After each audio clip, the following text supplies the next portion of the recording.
Биздин шейх Ибн Кайым аль-Жаузи сөзүнө окшош болуп жатат. Демек биз жакта ысык суукту аралаштырыш керек. Эгерде этин жесек, анда сүтүн ичелик.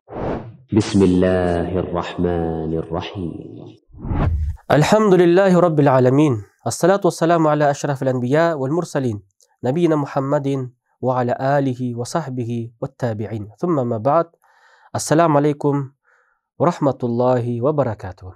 Акыркы бир бөлүк бул маселе дагы бир жол бар. Шейх 4 жол гана бар деди. Бул хадисте 4 гана жол бар деди. Ибн Аббастан, Мулейка ибн Амрдан, ошондой эле Сухейб Румиден. Бул жолдор Абдулла ибн Масудтан 4 гана жол бар деди. Мен 5-нчи жолду бул сабакта көргөзөйүн дедим. 5-нчи жол Умар ибн аль-Хаттабтан келет. Мынакей. Ошол эле Абу Нуайм Ахмад ибн Абдулла аль-Асфаханидин китеби. 5-нчи жол. Тарик хамис. Лахмул бакар. Тибби Набавиде 738 бетинде айтат. Лахмул бакар галиф барид. Оор дейт. Жана суук келет дейт. Жана ал кургак дейт. Сөздөрү биздин шейх Ибн Кайым аль-Жаузи сөзүнө окшош болуп жатат. Ал болсо амрад саудавия жана кара ооруларды алып келет. Меланхоликтин ооруларын алып келет дейт. Акылсыздык, баш оорусу, васваса деле ошого келет. Вала юслих аклуху илля лиман касра кадду. Буну кимдер жесе болот дейт? Өтө физикалык жактан чарчагандар дейт. Ибн Кайым сөзүнө окшош болуп жатат. Эми 858-чи хадис китебинде. Караңыздар. Ахбарана Ахмад фи китабиги. Кала сана ибн Зухайр. Ибн Зухайр бизге айтты дейт. Кала сана Умар ибн аль-Хаттаб. Бул башка тарих көрсөтөр. Кала сана Сейф аль-Жарми. Бизге Сейф аль-Жарми. Кала сана аль-Мас'уди. Ан аль-Хасан ибн Саад. Ал Хасан Саадтан ан Абдурахман ибн Абдулла ибн Мас'уд. Кала Расулуллах саллаллаху алейхи ва саллям алейкум би албанил бакар. Уйдун сүтү менен болгула, фа иннаха дава, анын сүтүндө дары бар. Ошондой эле анын этинде дарт бар дейт. Мынакей. Эми Фейдул Кадир Шарх аль-Джами сагир Мухаммад Абдурауф аль-Мунауи аль-Кахири өзүнүн шархында 155-чи бетинде айтат. Албанул бакар шифа, сүтүндө шифа дейт. Ва самануха дава, майы дарылык дейт. Ва лухумуха да, анын эттеринде зыяндык дейт. Эми ошону караңыздар. Ошол эмени шарх кылды да бул шейх Абдурауф аль-Мунауи шарх кылды. Шархында айтат. Албанул бакар шифа деген дейт. Бул минал амрад ас-саудавия. Жанакында меланхоликтин ооруларына шифа дейт. Эгер сүтүн ичсек, меланхоликтин ооруларына шифа дейт. Жанакындай ооруларга. Мынакей. Демек биз жакта ысык суукту аралаштырыш керек. Эгерде этин жесек, анда сүтүн ичелик. Валгам, кайгападан, аргандай калак, аргандай бир кейип калуучу абалга түшүп калуудан вал васвас дейт. Мынакей. Васвасадан дагы, оорусуна дагы шифа дейт үйдүн сүтү. Ибн Кайым гана айткан жок бул маселени. Эми эти тууралуу шейх айтат. Ва лухумаха да етінде зияндық, етінде ору деген бұл надаррату бил бадан, денеге зиян дейді. Оқале фил иршад асирул хадам, өте қиын сіңет дейді удың еті. Юваллиду ахлат ғалида ва амрад саудауия.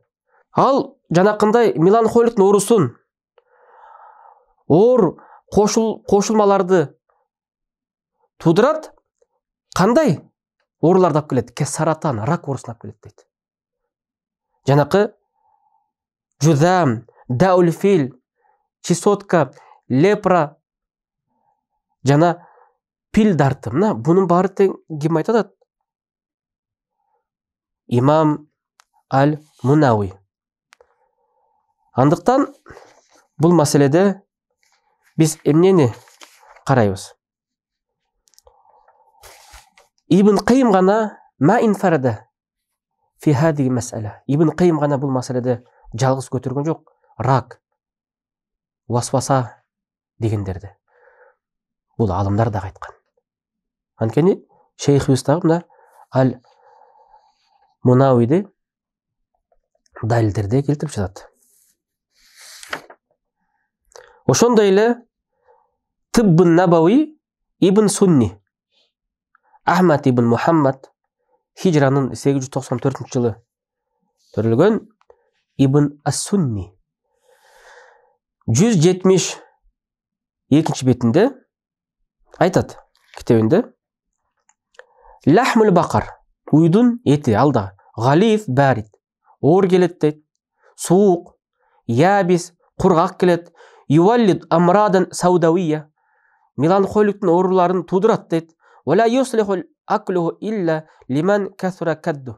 Жанақыны алсыз ғана адамдар, физикалық жақтан чарчаған адамдар жесе жақсы дейді. Анкені де тұр. Абдулла ибн Масуд айтқан дейді. Қала Расул саллам, пайғамбар айтты дейді: Алейкум биалбанил бақар, уйдың сүті менен, фаиннаха дава, анкен ал дава, дары, васмануха фаиннаха шифа, анын майында шипа бар, ва иякум люхумаха, фаинна люхумаха да, анын етінен ет тағыла, анын еті зиян.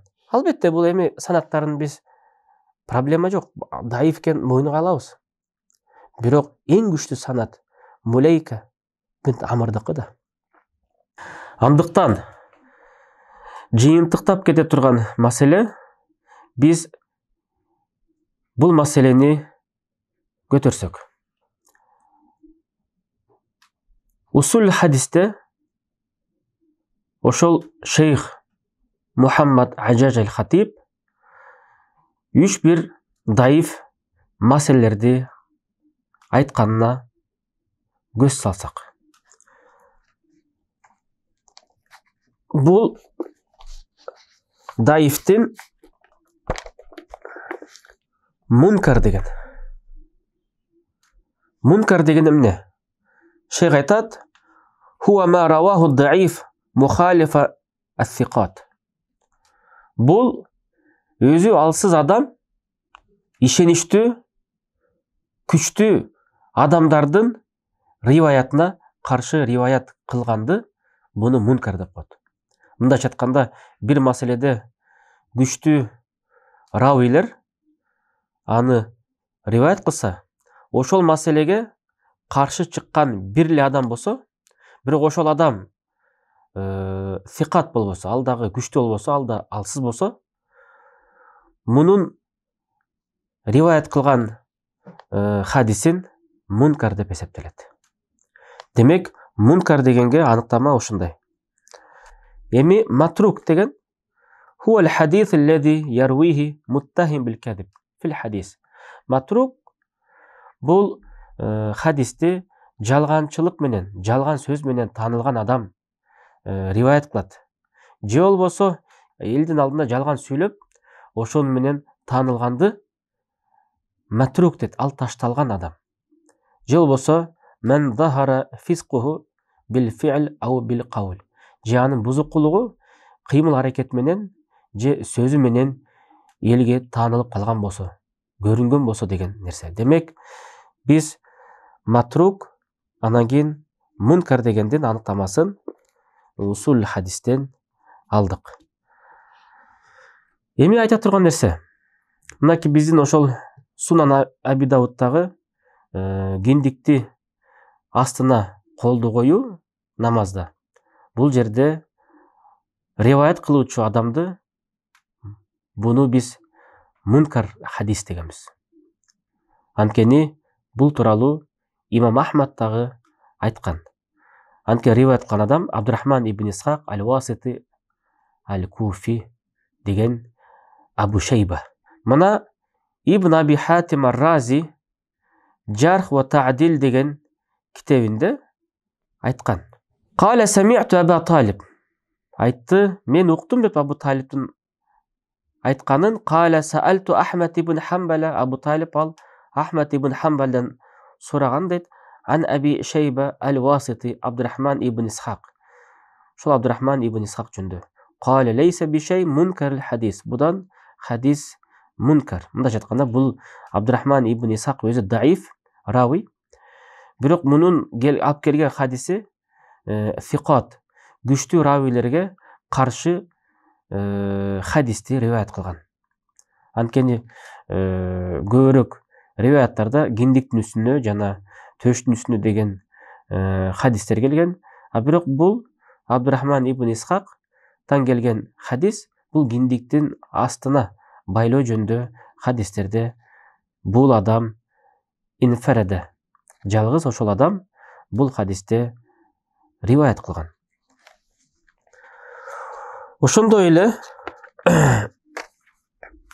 бул жөнүндө Ибн Ади тагыраак айтканда Абу Мухаммад Ибн Ади аль-Журжани аль-Мубараки мындай дейт.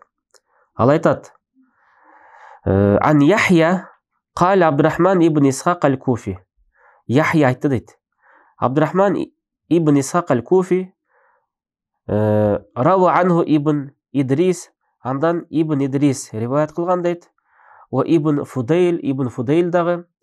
Ва хуа сахиб Ну'ман ибн Саад. Ал болсо ибн Фудейл Ну'ман ибн Саадтын адамдарынан даиф, ал алсыз дейт. Да бир учурда Яхья мындай айткан дейт: "Ва кала марратан ухра матрук." Бул адам матрук, бул адам ташталган адам дейт. Мындайча айтканда, ташталган жанакындай шарттар менен же жалган сүйлөгөн хадисте риваят кылганда, же элдин алдында муттахим бил кадиб, же жалган сөз менен элге таанылган, же анын бузук кулугу элге көрүнүп калган. Мынакей эки нерсе менен бул адам ошондо болуп жатат. Анда маселе биз колду каяка коебуз деген маселе. Андыктан бул жерде кадх, даиф, шадид, бул жерде аларга берилген өзү негизги жарх, бул өтө катуу айыптоо. Эми үчүнчү бир маселе. Мулейка бинт Амр дагы ошо риваятындагы Зухайр ибн Муавиянын аялы айтты дейт. Ага эмне Мулейка бинт Амр айткан деп. Мына ошол жерге ошол хадиске дагы кичине жыйынтыктоо сөзүндө мындай бир маселеге туш келебиз да. Бул жерде да айтпадык белек. Мубхам деген маселе болуп жатат дейт. Мубхам деген аты аталган эмес деген маселе. Келиңиздер, мубхам жөнүндө дагы негизинен кандай дагы мааниге ошону карап койсок. Негизинен мубхам жөнүндө дагы Шейх Аджаж аль-Хатиб айтат: жанакындай адала бергенде, ишеничтүү, чынчыл деп адала бергенде, биринчи тараптагы алымдар инна хада таусиq ла якфи мин гайри ан юсамми ар-рави. Демек, бул ишеничтүү деп адала берип, ага ишеничтүүлүктү таңылоо, анын атын атамайынча ал жетишпейт дейт биринчи тараптуу алымдар. Лианнаху кад якуну сикатан индаху ва гайра сика инда гайрихи лау самма. Андыктан ошол адам анын алдында, анын көз карашында ишеничтүү болушу мүмкүн дейт. А бирок анын атын атап койсо, башкалардын алдында ал ишеничтүү болбой калышы мүмкүн дейт. Ошол үчүн руббама кана мимман инфарада хуа битавсиқихи. Ошон үчүн ал жалгыз ишеничтүү деп өзү жекече аны мындайча айтканда ага ишеничтүүлүктү таңуулап жатса, ва жаррахаху гайруху bijархин qadih. Башка бирөө аны катуу айыптар менен айыпка салышы мүмкүн дейт. Демек, фатасмиятуху тадфа ан риба, ан калб риба ва тараддуд. Демек, анын атын атап коюш жанакындай шектенүү жана арсар болуудан тосмок дейт. Бул биринчи тараптагы алымдар айтып жатат. Демек, атын атабагандыктан анда көп бир шектенүү бар дейт. Арсардык бар дейт.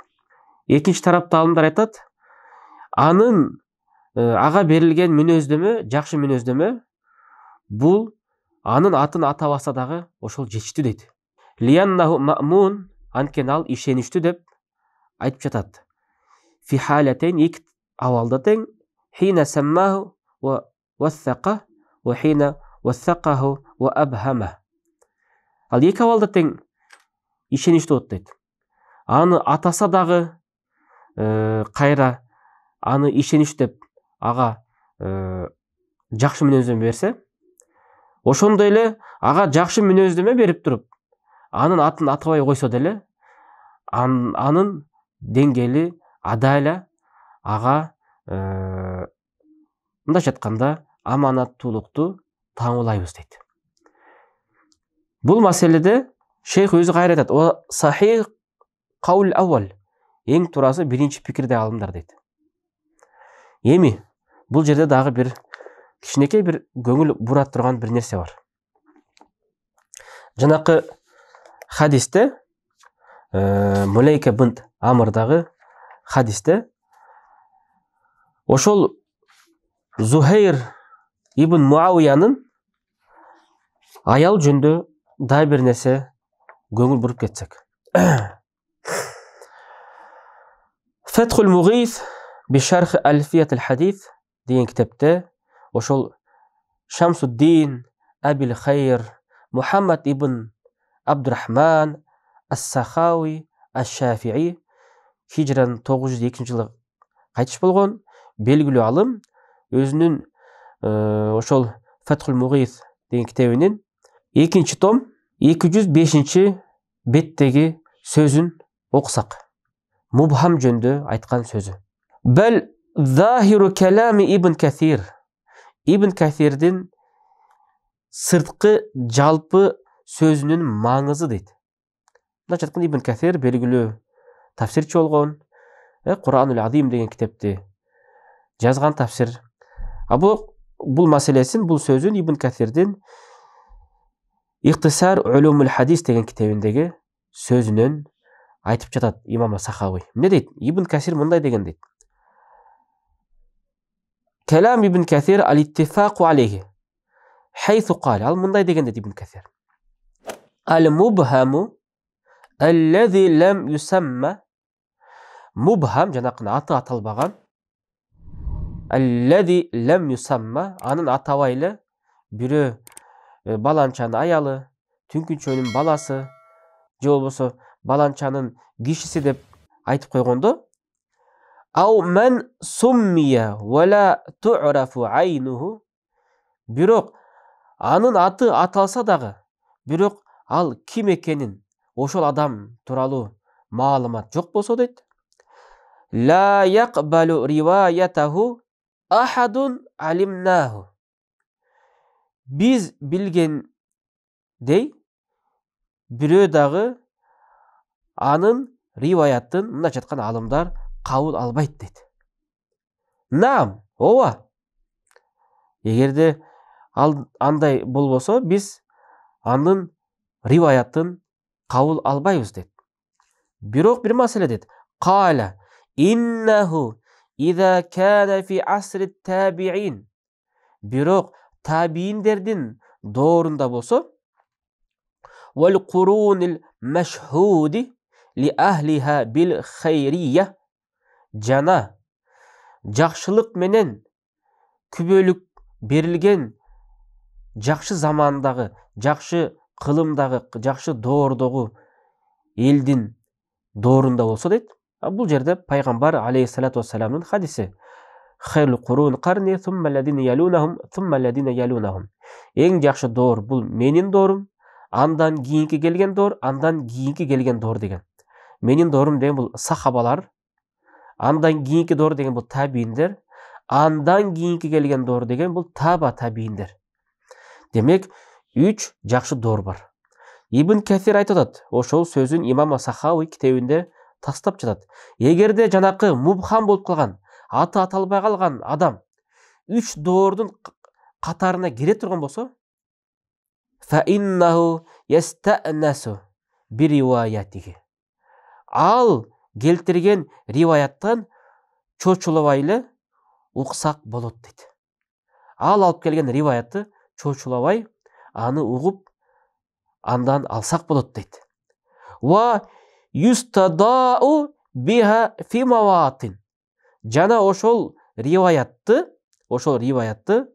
ошону менен хадис жерлеринде, колдоно турган далил жерлеринде биз ошол риваятты андан пайда табып, ошол риваяттан мындайча айтканда чырак сымал, нур сымал анын колдонсок болот деген маани айтып жатат Ибн Касир. Кама аслафту хикаятаху фи ахири радди ихтижаж бил мурсал. Анткени мен дагы ошол маселесин мурсал хадисти далилге колдонсо болот деген маселеде мен муну дагы айткам дейт Ибн Касир. Демек, караңыздар, бул жерде эмнени пайда таап атканбыз? Биз бир хадисте рауи мубхам болуп келип калса эле, бул адам мубхам экен деп туруп четке таштап койбош керек эмес. Эгерде ал эң жакшы доордун категориясына кире турган болсо, сахабалардын, табииндердин, таба табииндердин, андан биз чочулабай эле анын берген риваят кылган хадистерин кабыл алсак болот экенбиз. Эмне учурларда ошол мурсал хадис, ошол хадисте далил келтириш үчүн. Даиф хадис бирок айтпадыкпы? Аль-Маваиз, жанакындай вааз айта турган, хутба айта турган учурларда. Ошондой эле аль-Фадаил амал, эң жакшы амалдар деген маселеде. Андыктан бир нерсени айтайын да, биздеги жашообуздагы. Мисалы мен эт сата турган жерге барсам, бардыгыбыз ошол сөздү угабыз. Жаш малдын эти деп. Жаш малдын эти деп угабыз. Эч ким уйдун эти деп сатпайт. Картаң мал деп сатпайт. Андыктан элдин оозунда дагы жаш мал зыяндуу эмес деген маани жатат. Картаң малда зыяндык бар деген да маани жатып жатат. Андыктан биз мин баб фадаил а'мал, мындайча айтканда амалдарды кимиси жакшы, кимиси жаман деп тандоо иретинде колдонсок болот бул маселени деген нерседе айтылып жатат. Андыктан эми карайбыз. Зухайр ибн Муавиянын аялын аты аталбагады, бирок Зухайр ибн Муавия кайсы табакадан болгон? Сахабалардынбы же табииндердин же таба табииндердинби?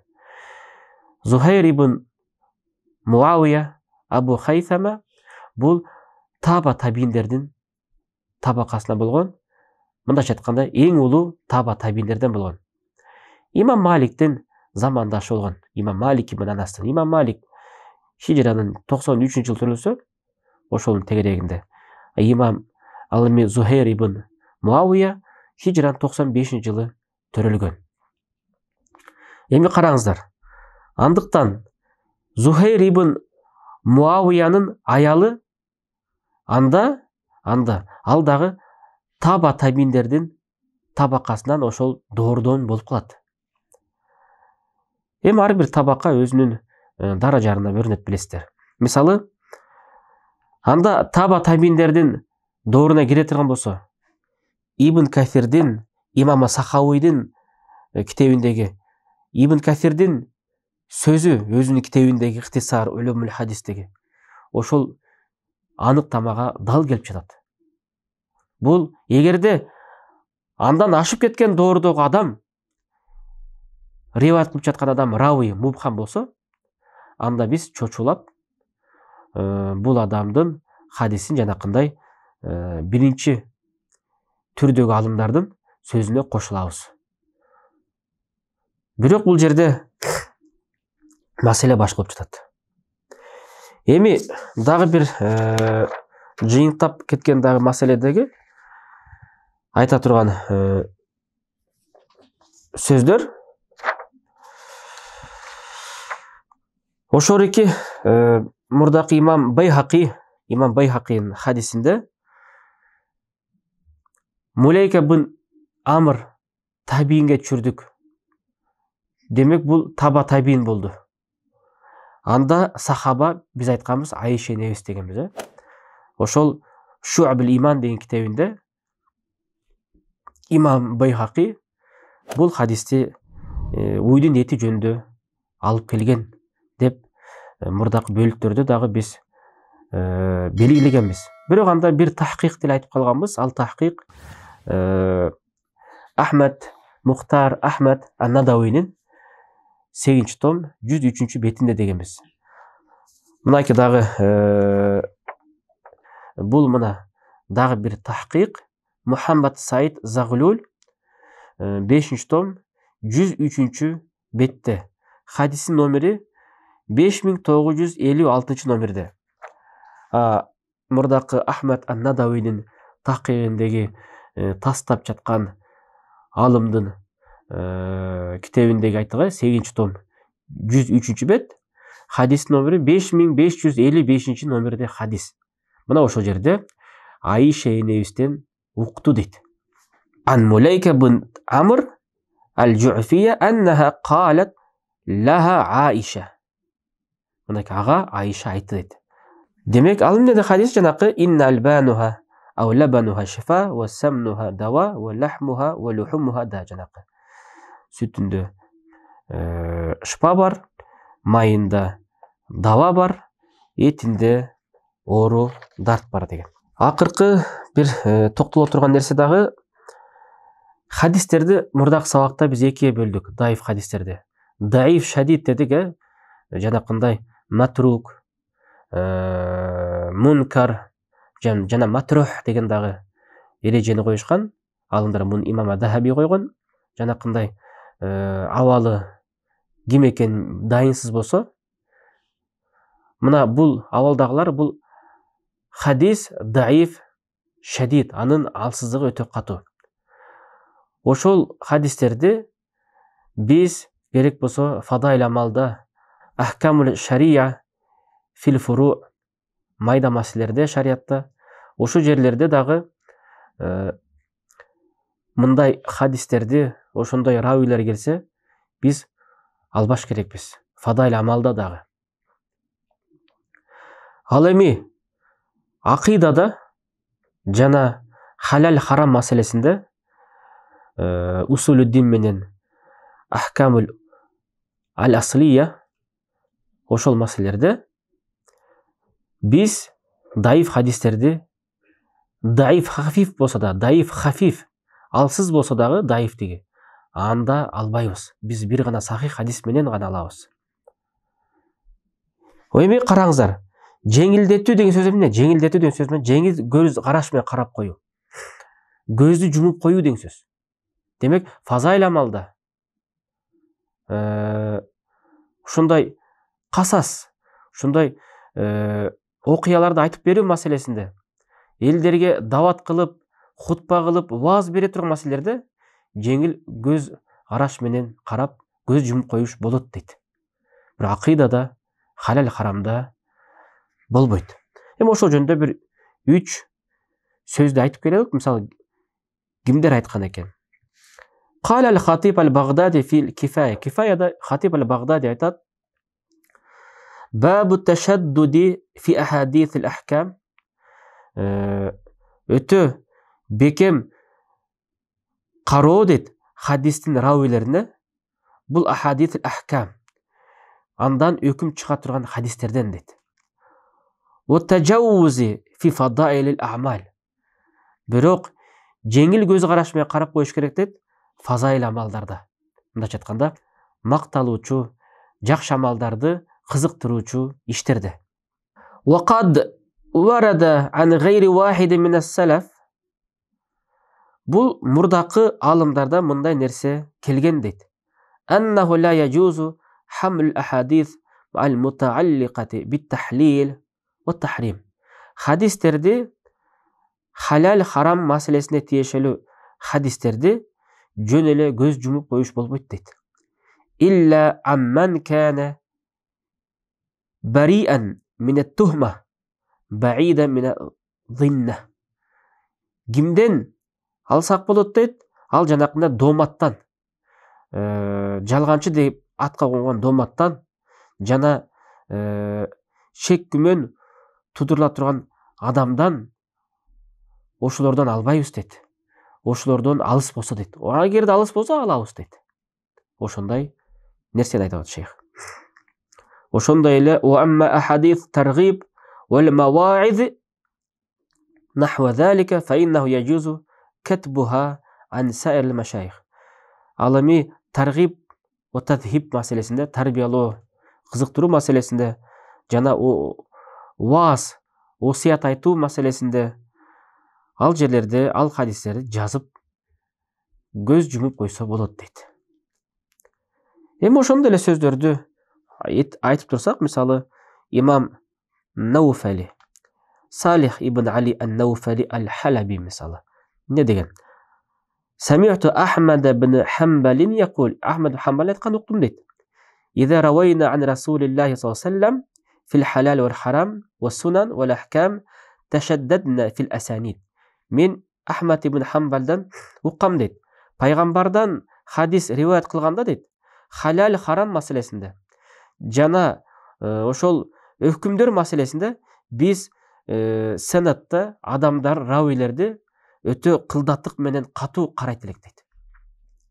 Ва иза равайна ан наби саллаллаху алейхи ва саллям фадаил ал-а'мал, пайгамбардан фадаил амал жөнүндө кызыктыруу иштерине үндөгөн хадистерди риваят кылганда, биз ошол ма ла яда хукман ва ла ярфаху, мындайча айтканда, ал маселесинде шариаттык өкүм маселеси болбосо, тасахална фил асанид, риваяттагы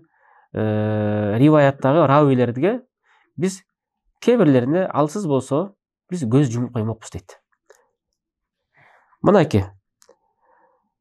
Ошондой эле дагы айта турган болсо, Мухаммад ибн Нуайм айтты: Сами'ту Аба Закария ал-Анбари, Яхья ибн Мухаммад Абу Закария ал-Анбари деген, хижранын 344-жылы кайтыш болгон. Бул алым мындай деген уктум дейт. Мухаммад ибн Нуайм айтат: Ал-хабару иза варада лам юхаррим халалан. Эгерде ушуна бир кабар келсе, ал халалды харамга чыгарбаса, харамды халал кылбай турган бир кабар келсе дейт. Ва лам южиб хукман, андан бир эреже чыгарганга, өкүмдү милдет кылдырбаса дейт. Ва кана фи таргиб ау тархиб, ал маселе кызыктыруу, тарбиялоо, ау таштид, өтө катуу талапты коюу, ау тархис же жеңил көз карашта болуу, ваджаба ал-игмаду анху, мындайча айтканда, ошондон көз жумуп коюш керек дейт. Ва тасахулу фи риваятихи, анын риваятында, ошол равидин риваятында жеңил көз караш менен карап коюш керек дейт. Мынакей, мындай нерселерди айтып берсек өтө көп. Андыктан келиңиздер, урматтуу мусулман бир туугандар, бул нерселердин баардыгын биз адилеттүүлүк үчүн, айтып жатабыз. Аллах субханала тағала бардығыз бұл хадис мәселесінде көп нәрселерді білуімізге өзінің берекесін берсін. Бардығыз Аллахын дінін бекем қарманып, Аллахын жібіне ар қандай баледен bizi сақтасын. Аллах тағала бардыңыздарға Аллах өзінің берекесін, жақсылығын берсін. Ассаламу алейкум рахматуллахи баракатуху.